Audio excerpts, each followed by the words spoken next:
دیکھیں ابو لہب اہل بیت. بھائی ابو لہب کون تھا؟ چچا ابو لہب تھا نا، یہاں اہل بیت تھا. خطرناک بات یہ شخص جو مولوی صاحب کہہ رہے ہیں وہ یہ ہے کہ اس شخص کو اہل البیت ہونے نے کوئی فائدہ نہیں دیا. استغفر اللہ العظیم، استغفر اللہ العظیم. اب اس مولوی کو یہ بات معلوم نہیں کہ ابو لہب تو وہ قرآن مجید کی نص کے مطابق وہ کافر ہے، تو اسے کس طرح سے پیغمبر گرامی کی رسالت مآب صلی اللہ علیہ وآلہ وسلم کے اہل میں یہ شخص شامل کر رہا ہے؟ یہ تو رسالت مآب کی توہین کر رہا ہے یہ بندہ. مان لیا جناب شیعہ کا کوئی نظریہ ثابت نہیں ہوتا اور شیعہ کے سارے نظریات غلط ہیں، لیکن یہ تو بتاؤ کہ ابو لہب کیسے اہل البیت میں شامل ہو گیا. بسم اللہ والصلاۃ والسلام علی رسول اللہ وآلہ وآلہ. السلام علیکم ورحمۃ اللہ وبرکاتہ. یہ مولانا صاحب کا ایک کلپ میں آپ کو سناتا ہوں اور پھر ہم اس پہ بات کرتے ہیں کہ اس مولوی صاحب کی گفتگو سن کر میں حیران ہو گیا ہوں کہ اگر مدارس کے اندر اس طرح کے علماء تیار ہوتے ہیں تو پھر ہماری ساری محنتیں برباد ہو گئی ہیں اور ہمارے جتنے بھی لوگوں کا مدارس کے اوپر وسائل استعمال ہو رہے ہیں وہ سارے ضائع ہیں، بیکار ہیں، حبط ہو گئے ہیں سارے. آپ یقین کریں اگر یہ ذہنیت اس طرح کی سوچ تیار ہوگی اور اس طرح کے لوگ نصوص کو اور قرآن و سنت کو سمجھنے کی کوشش کرتے ہیں تو پھر فائدہ کیا ہے سمجھنے کا؟ یہ مولوی صاحب کا آپ کلپ دیکھیے گا پھر اس پہ بات کرتے ہیں. فرق کیا؟ دیکھیں ابو لہب اہل بیت. ابو لہب کون ہے؟ نبی کا چچا. بھائی ابو لہب کون تھا؟ چچا ابو لہب تھا نا، یہاں اہل بیت تھا.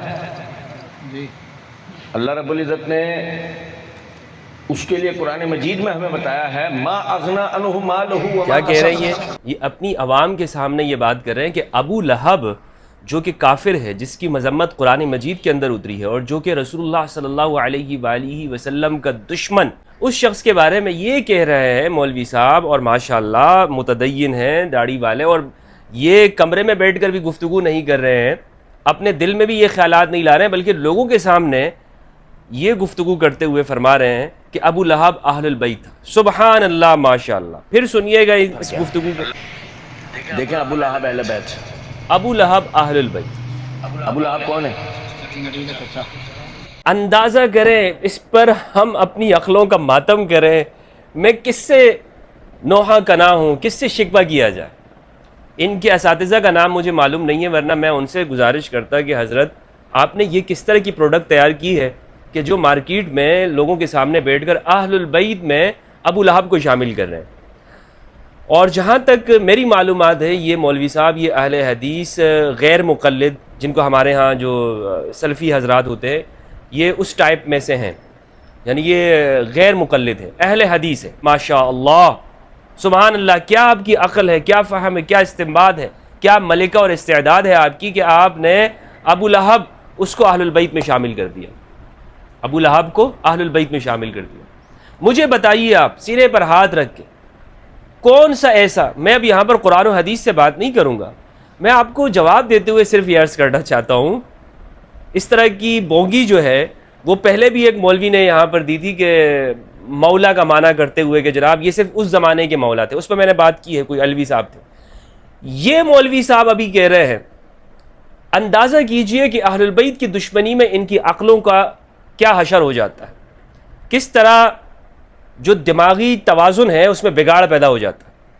معذرت کے ساتھ یہ بگاڑ ہے، بالکل دینی بگاڑ بھی ہے، دماغی توازن کی بھی خرابی ہے کہ اہل البیت میں کہ جن کے بارے میں احادیث ہیں ان ذوات قدسیہ کے اندر ابو لہب کو شامل کر دیا. کس منطق کے تحت؟ میں یہاں پر عرض کر رہا ہوں کہ میں آپ کو قرآن و حدیث سے ابھی بات نہیں کر رہا ہوں، میں نہایت احترام کے ساتھ بات کرتے ہوئے یہ کہنا چاہتا ہوں کہ جناب عالی مجھے یہ بتائیے کہ آپ کے اہل حدیث علماء میں سے، آپ کے محدثین مفسرین میں سے کس شخص نے یہ کہا ہے کہ ابو لہب جو ہے وہ اہل البیت میں سے تھا؟ کس مفسر نے ہمارے اہل السنت والجماعت میں سے شیعہ کو جواب دیتے ہوئے یہ بات کی ہے کہ جناب تم لوگ کہتے ہو کہ ہم اہل البیت سے محبت کرتے ہیں، یہ دیکھو محبت کوئی فائدہ نہیں دیتی ہے. ابو لہب بھی تو اہل البیت میں سے تھا، اسے رسول اللہ کی محبت نے کوئی فائدہ نہیں دیا، یا اسے رسول اللہ کی رشتہ داری نے کوئی فائدہ نہیں دیا، حالانکہ یہ رشتہ داری کو فائدہ مانتے ہیں. ایک جانب ان کا ڈبل توازن، ڈبل سٹینڈرڈ میں آپ کو بیان کرنا چاہتا ہوں کہ پہلی بات تو یہ ہے کہ کسی مفسر اور محدث نے یہ بات نہیں لکھی ہے کہ ابو لہب جیسا شخص وہ اہل البیت میں سے تھے، ان کے فرقے کے عالم نے بھی نہیں لکھی ہے. تو پھر یہ بات کیوں کر رہے ہیں؟ یہ بات اس لیے کر رہے ہیں کہ یہ شیعہ کو یہ جواب دینا چاہتے ہیں کہ جناب رشتہ داری کوئی فائدہ نہیں دیتی. یہ دیکھو نا، ابو لہب رسول اللہ کا رشتہ دار ہے، چچا ہے، زگا چچا ہے، لیکن اس کے باوجود اس کو اس رشتہ داری نے کوئی فائدہ نہیں دیا کیونکہ وہ ایمان پر نہیں تھا. ایمان پر نہیں تھا. تو اصل بات ایمان ہے. یہی بات ہم کرتے ہیں. لیکن یہ لوگ یہ بات جب کرتے ہیں تو اس میں سچے نہیں ہوتے، ورنہ یہ بے شمار رشتہ داریاں گنواتے رہتے ہیں. آپ کسی تاریخی شخصیت کے بارے میں بات کریں، آپ کہیں کہ بھائی اس تاریخی شخصیت نے دین کے اندر یہ تحریفات پیدا کی ہیں، فلاں تاریخی شخصیت نے اسلام کے اندر یہ تحریفات پیدا کی، یا فلاں تاریخی شخصیت نے اہل البیت کو شہید کیا ہے، اہل البیت کے اوپر ظلم کیا ہے، صحابہ کرام کو شہید کیا ہے، اور اس فلاں شخصیت کے بارے میں رسول اللہ صلی اللہ علیہ وآلہ وسلم کے واضح فرامین موجود ہیں کہ اس کے بارے میں کیا حکم ہے. تو یہ پورا طبقہ اور ٹولہ اٹھ کر آپ کے پاس آئے گا اور آپ کو کہے گا نہیں تم یہ بات کیسے کرتے ہو، اس شخصیت کو تو دیکھو پیغمبر گرامی کے ساتھ یہ نسبت حاصل ہے، یہاں پہ رشتہ ہے، اس جگہ پہ رشتہ ہے، اس جگہ پہ رشتہ ہے، اور یہ بنتا ہے. رشتہ داری کی فضیلت بیان کرتے ہیں یا نہیں بیان کرتے؟ آپ بھی ان کے سامنے کہیں کہ بھائی اسلام میں رشتہ داری کی کیا اہمیت ہے، تو جواب آپ کو کیا ملتا ہے؟ نہیں جناب یہ دیکھیں اس طرح تو ان کے اوپر اعتماد تھا، اس کے اوپر یہ اعتماد تھا. تو یہ معاملہ صرف اہل البیت کے بارے میں کیوں ہوتا ہے؟ وہاں جب بیان کیا جاتا ہے کہ علی کا مقام و مرتبہ یہ ہے تو آپ کہتے ہیں کہ بھائی اسلام میں رشتہ داری کی کوئی اہمیت نہیں ہے. سیدہ زہرا سلام اللہ علیہا کی جب نسبت بیان کی جاتی تو آپ کہتے ہیں کہ اسلام میں اصل شریعت ہے. میں آپ کو کہنا چاہتا ہوں کہ حقیقت بات ہی یہی ہے کہ اسلام میں اصل شریعت اور رسول اللہ صلی اللہ علیہ وآلہ وسلم پر ایمان ہے. لیکن اگر اس ایمان کے ساتھ ساتھ نسبت حاصل ہو، رسول اللہ کے ساتھ قرب حاصل ہو، رشتہ داری کی حاصل ہو، تو اس کو بھی ایک مقام حاصل ہو جاتا ہے. تو اب میرے بھائی یہ مولوی صاحب ابو لہب کو اہل البیت میں شامل کر رہے ہیں. میں اس مولوی صاحب کو یہ کہنا چاہتا ہوں کہ خود کو اہل حدیث کہتے ہیں اور تمہیں ذرا برابر بھی حدیثوں کی خبر نہیں ہے. جتنی بھی حدیثیں ہیں سب میں اہل البیت وہ مخصوص ہیں. اول تو قرآن مجید کے اندر بھی اہل البیت ایک خاص اصطلاح ہے. اہل البیت یعنی بیت اللہ والے، گھر والے. ابراہیم علیہ السلام سے یہ اصطلاح شروع ہوئی ہے، بیت اللہ کو آپ نے تعمیر کیا، اور جنہوں نے بھی آگے بیت اللہ کو اس کی حفاظت کی یا طہارت کی ہے بنی ہاشم. اس میں جو مخصوص ہیں، جو ایمان کے اوپر ہیں، جو ابراہیم علیہ السلام نے جو دعا کی ہے ربنا وجعلنا مسلمین لک ومن ذریتنا امۃ مسلمۃ لک. تو جو ابراہیم جس طرح مسلم ہے اسی طرح سلسلہ ابراہیمی کے اندر جو ذریت مسلمہ ہے، اس ذریت مسلمہ میں شروع سے آخر تک کوئی کافر نہیں گزرا ہے. سیدنا ابراہیم کی دعا قبول ہوئی ہے. تو ابراہیم علیہ السلام سے لے کر جناب عبد المطلب علیہ السلام تک، جناب ابو طالب تک، وہ بیت کی اس تعریف میں آتے ہیں. اور پھر رسول اللہ صلی اللہ علیہ وآلہ وسلم نے صحیح احادیث ام المومنین حضرت عائشہ سے، ام المومنین ام سلمہ سے، جابر بن عبداللہ سے، معقل بن یسار سے، ابو ذر غفاری سے متواتر روایات ہیں کہ اہل البیت سے مراد کیا ہے. کہ سورہ احزاب کی جب آیت اتری 33 کی آیت نمبر 33، تو ام المومنین حضرت عائشہ فرماتی ہیں رضی اللہ عنہا کہ آپ صلی اللہ علیہ وآلہ وسلم نے چادر اڑائی ان 5 افراد کے اوپر. اس متواتر حدیث کو میں کئی مرتبہ بیان کر چکا ہوں. یہ وہ حدیث ہے. اس حدیث کی شرح کے اندر بھی جو غیر مقلد علماء ہیں انہوں نے شرح کرتے ہوئے لکھا ہے کہ اس سے اہل البیت کے جب معلوم ہوا کہ اہل البیت یہ افراد ہے تو شیعہ کا نظریہ ثابت نہیں ہوتا. ہر جگہ پر ان کو یہ ڈر ہوتا ہے، جہاں بھی اہل البیت کی بات آتی ہے تو نیچے حاشیہ میں کامنٹ کرتے ہوئے یہ لکھتے ہیں کہ اس سے شیعہ کا نظریہ ثابت نہیں ہوتا. مان لیا جناب شیعہ کا کوئی نظریہ ثابت نہیں ہوتا اور شیعہ کے سارے نظریات غلط ہیں، لیکن یہ تو بتاؤ کہ ابو لہب کیسے اہل البیت میں شامل ہو گیا؟ بلا شک و شبہ بنی ہاشم اس خاندان کے اندر یہ شامل ہے، لیکن اہل البیت کا ہونا، یعنی ایک شخص بنی ہاشم میں ہے، وہ کس طرح سے اہل البیت کے اندر آ گیا؟ اہل البیت تو منصوص ہے نا، نص کے ذریعے بتایا جائے گا. رسالت مآب صلی اللہ علیہ وآلہ وسلم بتا رہے ہیں، آپ بتائیں گے کہ یہ شخص اہل البیت میں ہے، اور جہاں پہ رسول اللہ نے بتایا ہے وہاں پر تم لوگ مانتے نہیں ہو. اب انتہا یہ ہو گئی کہ ابو لہب کو بھی اہل البیت میں شامل کر دیا. یہ بالکل ایسی بات ہو گئی ہے. حالانکہ میں آپ کو بتاؤں قرآن مجید فرقان حمید میں جب حضرت نوح علیہ السلام کی دعا منقول ہے. حضرت نوح نے دعا کی پروردگار میرے بیٹے کو بھی شامل کر لے. طوفان آیا اور اس میں تو قرآن مجید میں ہے پروردگار میرا یہ بیٹا اس کو بھی یہ چونکہ یہ میرے اہل میں سے، تو پروردگار اس کو بھی بچا لے۔ تو اللہ سبحانہ وتعالیٰ نے فرمایا اے نوح انہ لیس من اہلک، یہ آپ کے اہل میں سے نہیں ہے، اس کا عمل صالح نہیں ہے، عمل اس کا غیر صالح ہے۔ تو قرآن مجید کی واضح نص سے معلوم ہو گئی یہ بات کہ اگر پیغمبر کا بیٹا بھی پیغمبر کے ساتھ متبع نہیں ہے، پیغمبر کی مشن میں شامل نہیں ہے، اور آپ کی پیروی نہیں کر رہا، آپ کو فالو نہیں کر رہا، تو وہ آپ کے اہل میں نہیں ہوگا، وہ اہل سے نکل جائے گا۔ بڑی سے بڑی شخصیت، یعنی پیغمبر سے تو کوئی بڑی شخصیت نہیں ہے، حضرت نوح علیہ السلام کو یہ حکم دیا جا رہا ہے کہ یہ آپ کے اہل میں نہیں ہے۔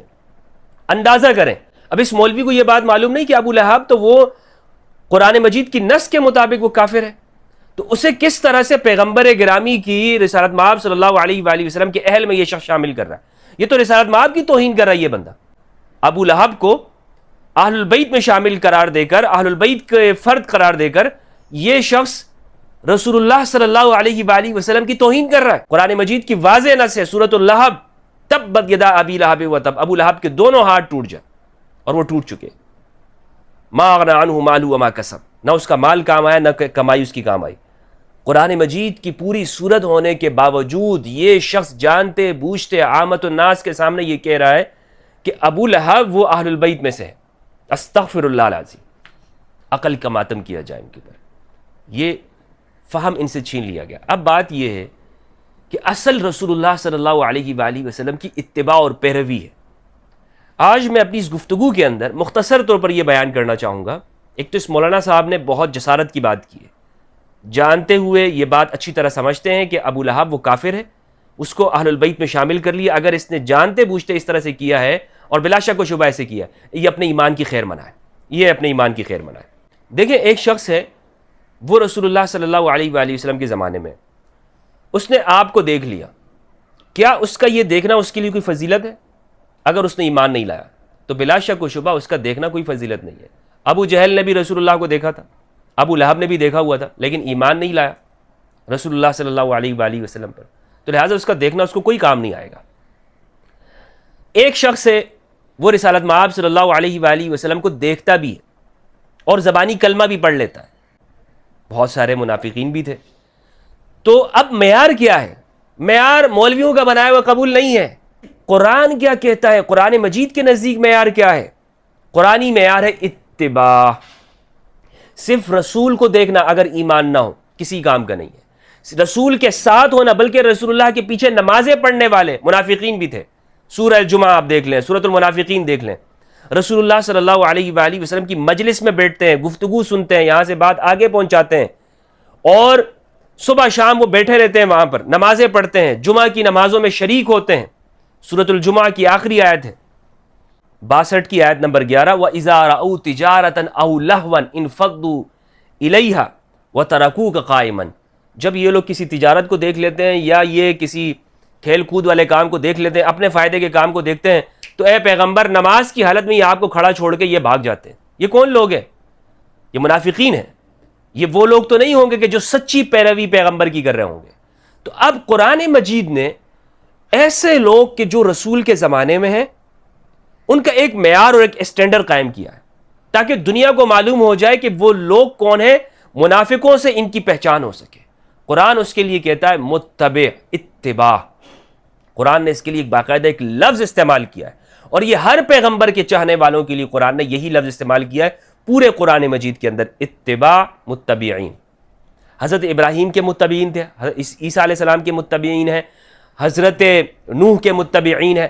متبع، اتباع استعمال کرتا ہے قرآن مجید لفظ۔ میرے پاس یہاں پر زیادہ اگر میں گفتگو کروں گا تو یہ لیکچر طویل ہو جائے گا۔ ہر پیغمبر کے لیے قرآن مجید نے جب لفظ استعمال کیا ہے تو ان کے فالو کرنے والوں کے لیے تو اتباع کا لفظ استعمال کیا، اور قرآن مجید میں وہ کس کس جگہ پر آیا ہے، یعنی وہ کون سی آیت ہے کہ یہ کہا ہے کہ عیسیٰ کے متبعین ہے، تو گفتگو طویل ہو جائے گی۔ یہاں چند آیات میں آپ کے سامنے پیش کرنا چاہتا ہوں کہ رسالت مآب صلی اللہ علیہ وآلہ وسلم کو فالو کرنے والوں کے لیے قرآن کیا لفظ استعمال کر رہا ہے، صحابیت کا استعمال کر رہا ہے ٹائٹل، یا اتباع کا ٹائٹل استعمال کر رہا ہے۔ قرآن یہ کہتا ہے قُلْ إِن كُنتُمْ تُحِبُّونَ اللَّهَ فَاتَّبِعُونِي يُحْبِبْكُمُ اللَّهُ، آپ فرما دیجئے حبیب کہ اگر تم اللہ سے محبت کا دعویٰ کرتے ہو تو میری پیروی کرو، اتباع کرو، میری صحبت اختیار کرو یہ نہیں کہا قرآن میں، بلکہ کہا کہ میری اتباع کرو، مجھے فالو کرو، اتبعونی، میری پیروی کرو۔ سورہ انفال فرمایا یا ایھا النبی حسبک اللہ، اے پیارے محبوب نبی غیب کی خبریں دینے والے، حسبک اللہ، آپ کے لیے اللہ کافی ہے، ومن اتبعک من المؤمنین، اور مؤمنین میں سے وہ شخص آپ کے لیے کافی ہے کہ جو آپ کے پیچھے پیچھے چلتا ہے۔ من اتبعک من المؤمنین، مومنوں میں سے وہ فرد آپ کے لیے کافی ہے، اللہ کافی ہے اور ایک مومن آپ کے لیے کافی ہے کہ جو آپ کی پیروی کرنے والا ہو۔ یہاں پہ یہ نہیں کہا یا ایھا النبی حسبک اللہ ومن صحبک من المؤمنین، کہ جو مومنوں میں سے آپ کا صحابی بن جائے، مومنوں میں سے جو آپ کا فالو بن جائے، جو آپ کو پیروی کرنے والا بن جائے، فالوور بن جائے۔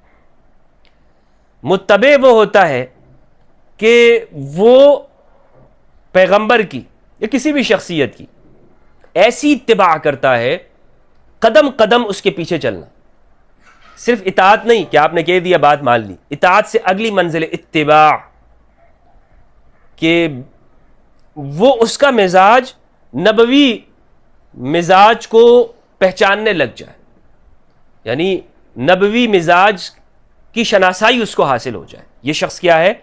متبع نبی ہے۔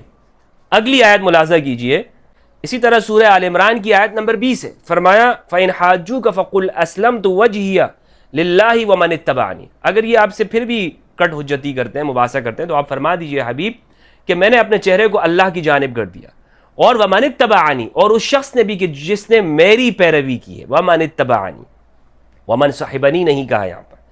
آل عمران کی 53، ربنا آمنا بما انزلت واتبعنا الرسول، واتبعنا، وصحبنا الرسول نہیں ہے یہاں پر، واتبعنا الرسول ہے، ہم نے رسول کی پیروی کی۔ تو قرآن مجید کے اندر مؤمنین کی یہ نشانی بتائی گئی ہے کہ یہ پیغمبر کی پیروی کرتے ہیں، اتباع کرتے ہیں، متبع ہیں۔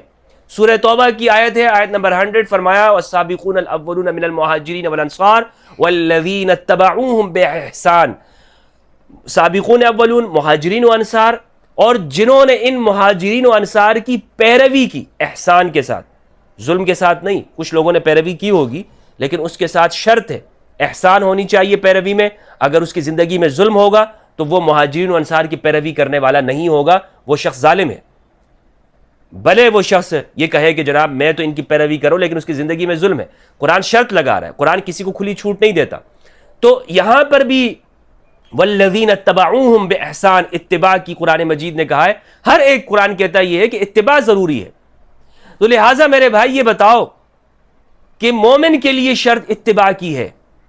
یہاں پر یہ بات نہیں ہے کہ اگر ایک شخص رسالت مآب کے زمانے میں ہے اور اس نے پیغمبر کو صرف دیکھ لیا، تو صرف دیکھنا کیا، قرآن مجید نے اس کو معیار نجات اور معیار ہدایت قرار دیا ہے؟ تو ہر ایک بات یہی کہے گا، اور یہ خود سلفی حضرات بھی یہ کہتے ہیں کہ ایسا نہیں ہے، اس کے ساتھ ایمان کی شرط ہے، ایمان کی قید ہے۔ تو جب ایمان کی قید ہے تو اس سے آگے ایک بات اور ہے، اور وہ ہے اتباع۔ وہ کیا ہے؟ اتباع کی بات ہے۔ تو اہل البیت کے فضائل کو اور ان کے حقوق کو کم کرنے کے لیے اس مولوی صاحب نے اپنی جہالت کا مظاہرہ کرتے ہوئے ابو لہب جیسے شخص کو بھی اہل البیت کا حصہ بنا دیا۔ میں اس پر ایک بات اور کہنا چاہتا ہوں، آخری جملہ ہے، اور وہ یہ ہے کہ اگر یہ بات ایسی ہو گئی تو مجھے بتائیں کیا رسول اللہ صلی اللہ علیہ وآلہ وسلم کی کوئی یہودی اٹھ کے کھڑا ہو جائے اور وہ کہے ہماری بھی رشتہ داری ہے رسول اللہ کے ساتھ؟ بلکہ جیسے ہمارے ہاں کچھ حضرات کہتے ہیں کہ فلاں فلاں شخصیت جو ہے وہ خال المؤمنین ہے، خال المؤمنین، تو مجھے بتائے حضرت صفیہ بنت حیی بن اخطب ام المؤمنین، حضرت صفیہ رضی اللہ عنہ، ان کے باپ کون تھے؟ یہودی، اسلام کا دشمن یہودی، اور یہودیت کے اوپر ہی اس کی موت ہوئی ہے۔ حیی بن اخطب یہودی۔ کوئی یہودی یہ اٹھ کے کھڑا ہو کے یہ کہے کہ جناب یہ تو تم دیکھو ام المؤمنین جو ہے وہ صفیہ ہے، تو وہ مومنوں کی ماں ہو گئی، اور اسی طرح جناب یہ جو حیی بن اخطب ہے یہ تمہارا دادا ہو گیا، کہ یہ تو تمہارا مومنوں کا رشتے میں رشتہ دار ہو گیا۔ تو آپ یہی کہیں گے کہ بھائی یہ رشتہ اسلام میں اس طرح نہیں چلتا ہے، ایسے رشتے نہیں چلتے ہیں اسلام کے اندر۔ رسالت مآب صلی اللہ علیہ وآلہ وسلم کی جو ازواج ہیں قرآن مجید نے ان کو جو ماں کا ٹائٹل دیا وہ احترام کا ہے، آپ یہی کہیں گے۔ اسی لیے تو آپ یہ دیکھیں کہ حضرت زبیر رضی اللہ عنہ نے ام المومنین حضرت عائشہ رضی اللہ عنہ جو کہ مومنوں کی ماں ہیں، ان کی بہن اسماء ان کے ساتھ شادی کی، اسماء بنت ابی بکر۔ اگر یہ رشتہ نسب کے ذریعے یعنی ایسا ہوتا کہ یعنی کوئی اس طرح سے کوئی ماموں بن جاتا یا کوئی اور رشتہ اس کو قائم ہوتا تو اور وہ اسلام کے اندر یہ رشتہ بن جاتا ہے تو پھر حضرت زبیر رضی اللہ عنہ کے لیے تو وہ اسماء و خالہ بن گئی ہیں، ان کے ساتھ شادی کس طرح جائز ہو گئی؟ تو بلا شک و شبہ آپ یہی بات کریں گے کہ بھائی یہ رشتہ اس طور پر نہیں منتقل ہوتا کہ کوئی خالہ ہو اور کوئی خالۃ المومنین کسی کو آپ کہیں یا خال المؤمنین۔ اور اکثر اہل سنت بھی وہ جیسے محمد بن ابی بکر ہیں یا عبداللہ ابن عمر اگر آپ نے خال المومنین کہنا ہے تو عبداللہ ابن عمر کو آپ کہیے، ان کو تو آپ خال المومنین نہیں کہتے ہیں۔ اسی طرح جناب محمد بن ابی بکر کو بھی آپ نہیں کہہ رہے ہوتے۔ تو معلوم یہ ہوا کہ یہاں پر ایمان کی بات ہے۔ ابو لہب کے معاملے میں اس مولوی نے ایمان کی بات کو کیوں بلا دیا؟ صرف اور صرف اس لیے کہ یہ تعصب رکھتے ہوئے یہ ثابت کرنا چاہتے ہیں کہ دیکھو اسلام میں رشتے کی کوئی اہمیت نہیں ہے، ابو لہب رشتہ دار تھا، اہل البیت تھا اور اس کو کوئی فائدہ نہیں ہوا، یہ اہل البیت ہونا اس کو کوئی فائدہ نہیں دی۔ یہ بات آپ سمجھے، خطرناک بات یہ شخص جو مولوی صاحب کہہ رہے ہیں وہ یہ ہے کہ اس شخص کو اہل البیت ہونے نے کوئی فائدہ نہیں دیا۔ استغفر اللہ العظیم، استغفر اللہ العظیم۔